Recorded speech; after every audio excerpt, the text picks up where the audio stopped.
తాకట్లో ఉన్న మీ బంగారాన్ని విడిపించి ఆ రోజు ఆన్లైన్ రేటుకి కొంటాం. Sharma gold company.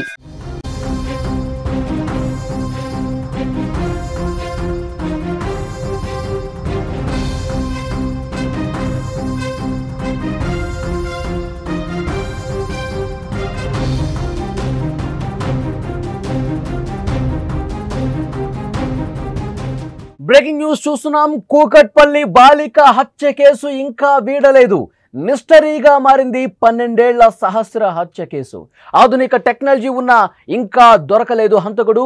ఇప్పటి వరకు ఆధారాలే దొరకలేదు. పోలీసుల విచారణలో ప్రస్తుతం 40 మంది ఉన్నారు. విచారణలో తల్లిదండ్రుల మిత్రులు ఉన్నారు, అపార్ట్మెంట్ వాసులు ఉన్నారు. విచారణ జరుగుతోంది. అంత్యక్రియల తర్వాత ఇంకా నగరానికి తల్లిదండ్రులు రాలేదు. తల్లిదండ్రులని పోలీసులు ఇంకా విచారిస్తూనే ఉన్నారు. తల్లిదండ్రులు ఇంకా నగరానికి వచ్చిన తర్వాత విచారించే అవకాశం కనిపిస్తోంది. హైదరాబాదులో 12 ఏళ్ల బాలిక సహస్ర హత్య కేసు రాష్ట్ర వ్యాప్తంగా సంచలనం రేపుతోంది. ఈ కేసులో ఇంకా మిస్టరీ వీడలేదు. పక్కా ప్లాన్ ప్రకారం బాలికను హత్య చేసినట్టుగా పోలీసులు భావిస్తున్నారు. ఎలాంటి క్లూస్ దొరకకుండా హంతకులు చాలా జాగ్రత్త పడ్డారు. దీంతో ఒక్క ఆధారం కూడా దొరక్కపోవడంతో పోలీసులు తలలు పట్టుకుంటున్న పరిస్థితి. ప్రస్తుతానికైతే పక్కా ప్లాన్ ప్రకారం బాలికను హత్య చేసినట్టుగా పోలీసులు భావిస్తున్నారు. హంతకులు పోలీసులకు ఎలాంటి ఆధారాలు దొరకకుండా జాగ్రత్త పడ్డారు. ఈ కేసును ప్రతిష్టాత్మకంగా పోలీసులు తీసుకున్నారు. హ్యూమన్ ఇంటెలిజెన్స్తో దర్యాప్తు చేస్తున్నట్లుగా సమాచారం వస్తోంది. అన్ని కోణాల్లో విచారిస్తున్నారు. అందరినీ అనుమానించిన ప్రతి ఒక్కరిని కూడా విచారిస్తున్నారు. 4 రోజులు గడుస్తుంది. పోలీసుల దగ్గర ఎలాంటి ఆధారం లభించలేదు. అంటే ఎంత పక్కాగా ఎలాంటి ఆధారం లభించకుండా జాగ్రత్త పడ్డారు అన్నది అర్థమవుతోంది.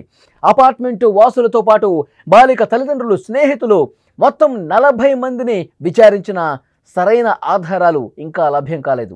మృతురాలి తల్లిదండ్రులు కృష్ణ, రేణుక దంపతులు కూతురు అంత్యక్రియలు చేయడానికి సొంత ఊరికి వెళ్ళి ఇంకా తిరిగి రాని పరిస్థితి. రేపు గురువారం పోలీసుల ముందుకు వచ్చే అవకాశం ఉన్నట్టుగా తెలుస్తోంది. వారిని విచారిస్తే ఈ కేసులో ఏదైనా పురోగతి సాధించే అవకాశం ఉందని పోలీసులు భావిస్తున్నారు. గురువారం రోజు వాళ్ళు విచారణకు వస్తే గనక విచారణలో మరికొన్ని కోణాల్లో విచారించే అవకాశం చాలా స్పష్టంగా కనిపిస్తోంది.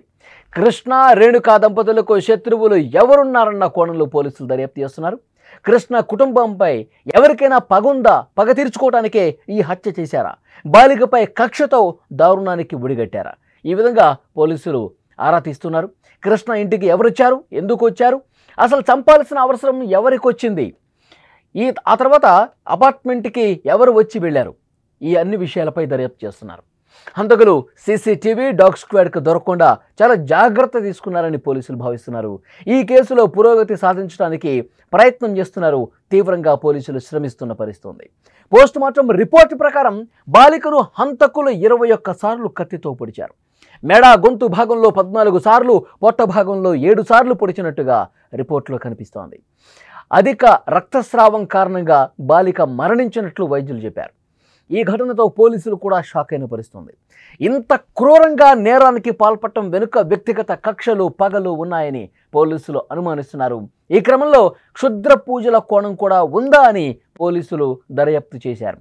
మొత్తానికి హంతకులు బాలికకు తెలిసిన వారే అయి ఉంటారని చెప్పి చాలా స్పష్టంగా పోలీసులకు అనుమానం ఉంది.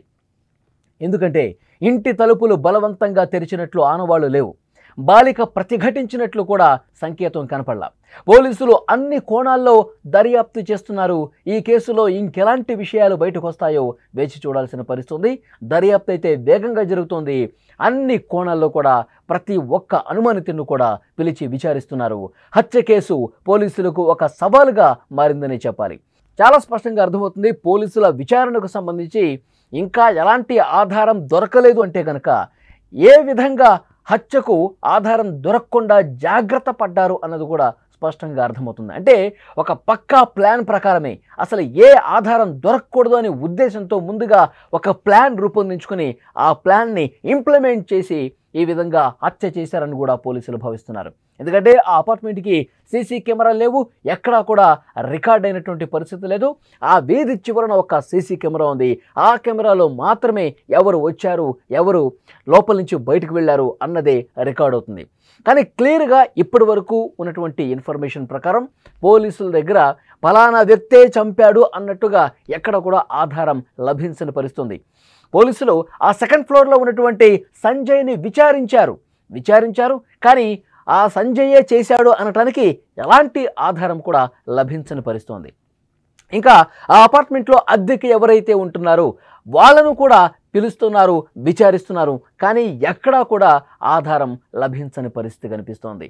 ఇంకా చాలామందిని, ఎవరైతే తండ్రి ఉన్నాడో మెకానిక్ షెడ్లో పనిచేసే తండ్రి, ఆ తండ్రికి సంబంధించిన ఫ్రెండ్స్ ఎవరైతే ఉంటారో, ఆ తండ్రికి అత్యంత సన్నిహితంగా ఎవరైతే ఉంటారో వాళ్ళందరినీ కూడా పిలుస్తున్నారు, విచారిస్తున్నారు, కానీ ఏది కూడా బయటపడని పరిస్థితుంది.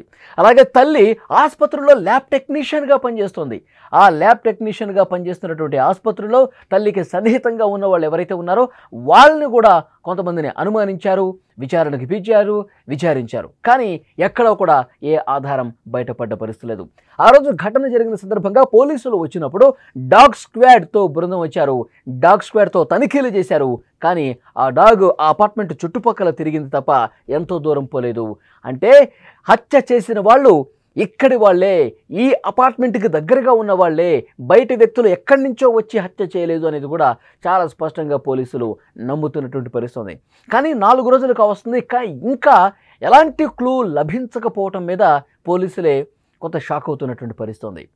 నిజంగా బయట వ్యక్తులు చేసి ఉంటే గనక ఈ పాటికి ఏదో ఒక ఆధారం లభించేది, కానీ బయట వ్యక్తులు కాకపోవచ్చు, వాళ్ళ బంధువులు కూడా కాకపోవచ్చు, ఈ అపార్ట్మెంట్ చుట్టూనే డాగ్ కూడా తిరిగింది కాబట్టి ఈ అపార్ట్మెంట్ వాళ్ళే చేసి ఉంటారు అన్నది చాలా స్పష్టంగా, చాలా దగ్గరగా ఉన్నవాళ్ళు, ఈ ఫ్యామిలీకి చాలా దగ్గరగా ఉన్నవాళ్ళు, ఈ ఫ్యామిలీతో అత్యంత సన్నిహితంగా ఉన్నవాళ్ళు, అది అపార్ట్మెంట్లో అద్దెకుంటున్న వాళ్ళ లేకపోతే ఈ ఫ్యామిలీకి బంధువులా, ఏదైతే వాస్తవం ఉందో అతి త్వరలోనే మేము కనిపెడతామని చెప్పి పోలీసులు చెప్తున్నటువంటి పరిస్థితి.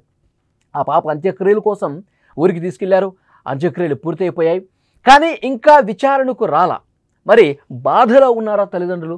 ఆ బాధలో ఉండి 2 రోజులు ఊళ్ళోనే ఉందామని చెప్పి నిర్ణయించుకున్నారా? యాక్చువల్గా ఇవాళ రేపట్లో వస్తారు తల్లిదండ్రులు, పిలిచారు ఆల్రెడీ, మీరు ఒకసారి రండి, విచారించాలి, మరికొన్ని అనుమానాలు మాకున్నాయి, వాటిని నివృత్తి చేసుకోవటానికి ఒకసారి మళ్ళీ విచారిద్దాం, ఇంకేమన్నా మీకేమన్నా అనుమానాలు ఉంటే గత కొన్ని రోజులుగా ఎక్కడైనా మీరు ఎవరితోనైనా గొడవ పడ్డ సందర్భాలు ఉన్నాయా, ఏవైనా గతంలో ఆర్థిక లావాదేవీలకు సంబంధించిన ఏమైనా వివాదాలు ఉన్నాయా, వీటన్నింటికి సంబంధించి మాకు కొన్ని అనుమానాలు ఉన్నాయి, వాటిని నివృత్తి చేసుకోవాలి, ఒకసారి రండి అని చెప్పారు. ఇంకా ఊళ్ళోనే ఉన్నారు, వస్తే ఈరోజు సాయంత్రం కానీ రేపు కానీ వాళ్ళు రావచ్చు. వచ్చిన తర్వాత తల్లిదండ్రులను కూడా చాలా క్లియర్గా ఎగ్జామిన్ చేసే అవకాశం ఉంది. సో పోలీసులు ఇంతవరకు కూడా పలానా వ్యక్తుల మీద మాకు బలమైనటువంటి అనుమానం ఉందని చెప్పి ఎక్కడ చెప్పట్లా, పలానా వాళ్ళు చేసి ఉంటారని సంబంధించి ఏ ఆధారం కూడా లభించిన పరిస్థితి కనిపిస్తుంది. 4 రోజులు అవుతుంది, ఇంకా ఏమీ క్లూ దొరకపోవడంతో అర్థం కాని పరిస్థితి కనిపిస్తుంది. గత కొన్ని రోజులుగా మనం చూస్తున్నాం, అక్కడ వైష్ణవి హత్య కేసుకు సంబంధించి కూడా ఎలాంటి క్లూ పోలీసులకు లభించలేదు.